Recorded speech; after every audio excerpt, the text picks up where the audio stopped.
大家好，我是联合早报记者康威。那在我身后呢，就是世界著名的悉尼歌剧院。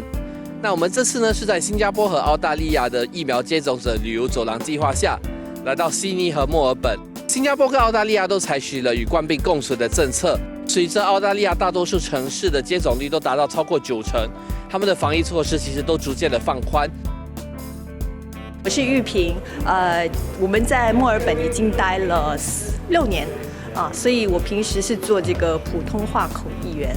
现在的防疫措施已经开放了很多，11月19号的时候，已经算是回到了他们叫做的 COVID normal， 就是正常的这个生活。所以在街上你都看不到人家戴口罩。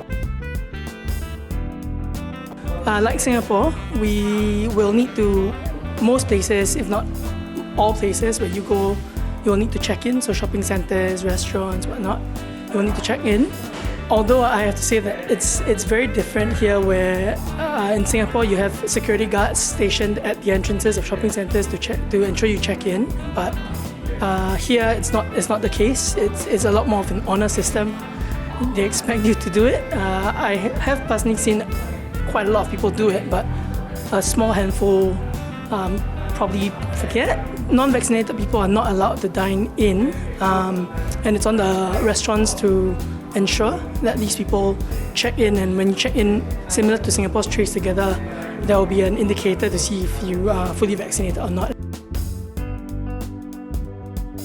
我们的那个人口接种率已经达到超过90%，对吗？12岁以上的人士，所以我们的州长就觉得很放心。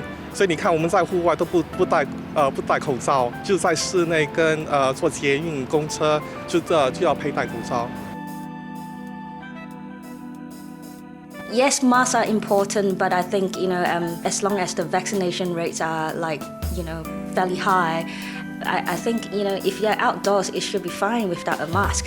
But indoors, if you are in proximity, so it probably like a mask will be handy. I went back last year, and I came back in early March, just before COVID really started in Sydney. They started to close their borders, and they advise everybody to stay here. If you want to go home, you just go home. But if you want to stay here, it's most likely you won't be able to go back home. Huge relief. I was really happy to know that the VTL flights are available for us Singaporeans to go back home now. Yes, I have bought tickets to go back to celebrate Chinese New Year with my family. I haven't seen them for some time. I used to go back about 2 to 4 times a year, but now obviously I haven't been back. So the VTL flights are a huge relief, definitely. 当然很兴奋哦，很高兴。突然之间，这些以前的那些记忆已经变成是往事了嘛，那些难过的记忆，因为突然是想家人哦，所以突然很兴奋。只是说我跟我的朋友仔细的去观察一下，到底是什么样的那个情况，怎么进入新加坡，那时候是蛮复杂的哦，所以我们就说，我们就稍等一下，等到明年才来，可能新年之后才说。My wife gave birth in 2020, in February of 2020. So I was there for the birth. Stayed there through the lockdown all the way till end of June before I returned. So at the time she was about 4 months.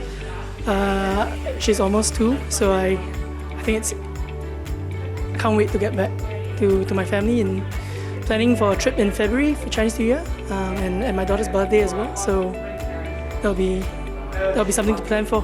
我们最后一次在新加坡是2019年初过新年，目前没有这个打算，因为觉得事情可能会出现一些变化，好像如果说我们回去了，然后因为一些事情不可以回来的话，那会耽误了孩子的学业，所以目前没有这个打算，可能明年底吧。